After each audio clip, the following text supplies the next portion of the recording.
This clip is brought to you by SaveWithConrad.com.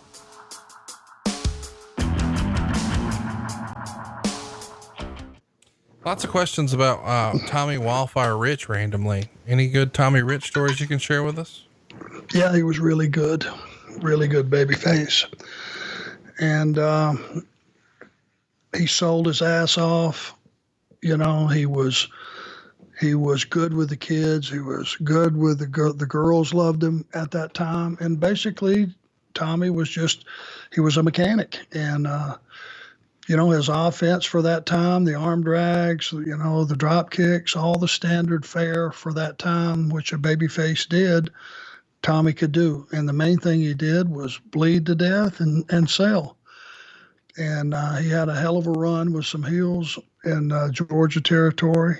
And, you know, he proved his worth and made Ole, who was the owner at the time, at least partial owner. I don't know how much Mr. Barnett had, but I'm sure it was a split there of the company. And I think they all jumped on Tommy's back. He was the lead babyface, and he did a real good job leading the company.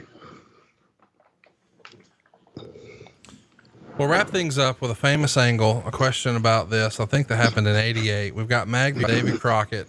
Magnum, of course, has been in a horrible car accident. He's in a diminished capacity here.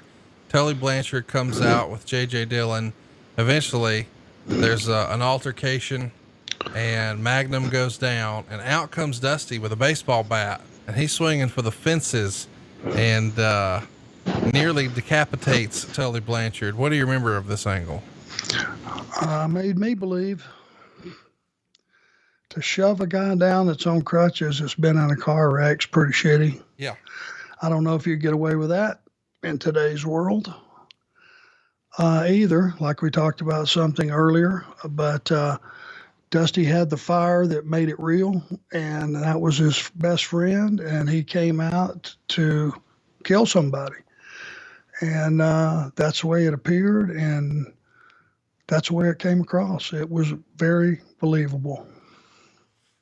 Let's talk about Christopher Anderson's questions. He says, Slamboree. It's Rick, Ole, and yourself. It's a flair for the gold. Who is your fourth pick as the Horseman instead of Paul Roma?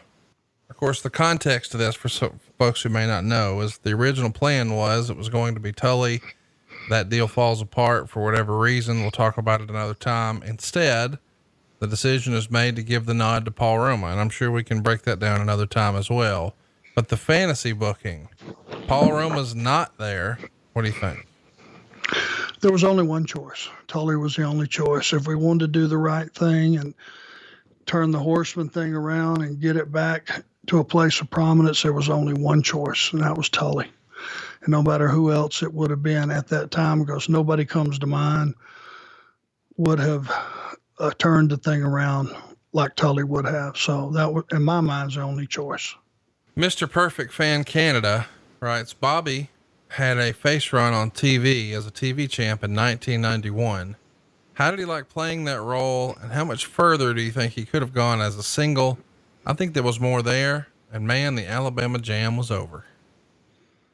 It was. I think Bobby was just happy to be there.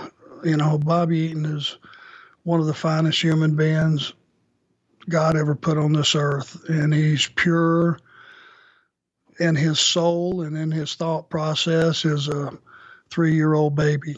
He's just that good a person. And, you know, the fact that he was the television champion was the very, very minimum he should have gotten. I know he was an incredible talent, and he showed that after he was not with Cornette and Stan and Dennis. When Bobby was just a single, he was still, Bobby Eaton was the best worker in the ring. Didn't matter who his opponent was. And it was crystal clear to see when you watched his matches. So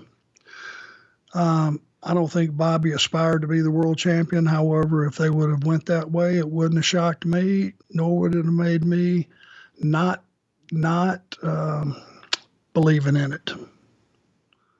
Mark wants to know, considering how involved Baby Doll was with such huge angles with the Horsemen, Dusty, Cornette, and others, and was willing to be physically involved as well, Do you think she'd fit in with the current product? Not as a wrestler, but in the same role.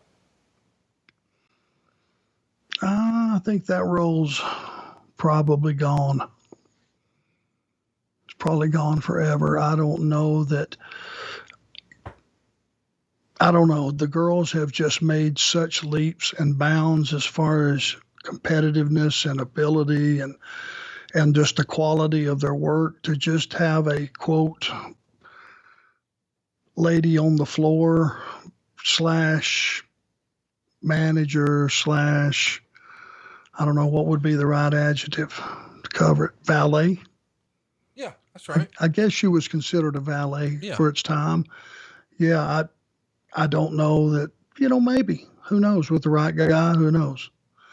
I would think though, Baby Doll was good at slapping the piss out of somebody and,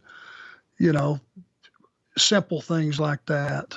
But I think if you had that same scenario, whoever you put in that slot on the floor would have to be pretty skilled for it to not be a letdown. It couldn't just be a slap or a foot on the ropes or pop up on the apron for a distraction. The business has evolved quite a bit since then, and more would be expected, I think, out of that person. Hey, it's Conrad Thompson. Thanks for checking out the podcast here on YouTube. Be sure to hit the subscribe button and the notifications bell so you get a notice anytime we upload some new content.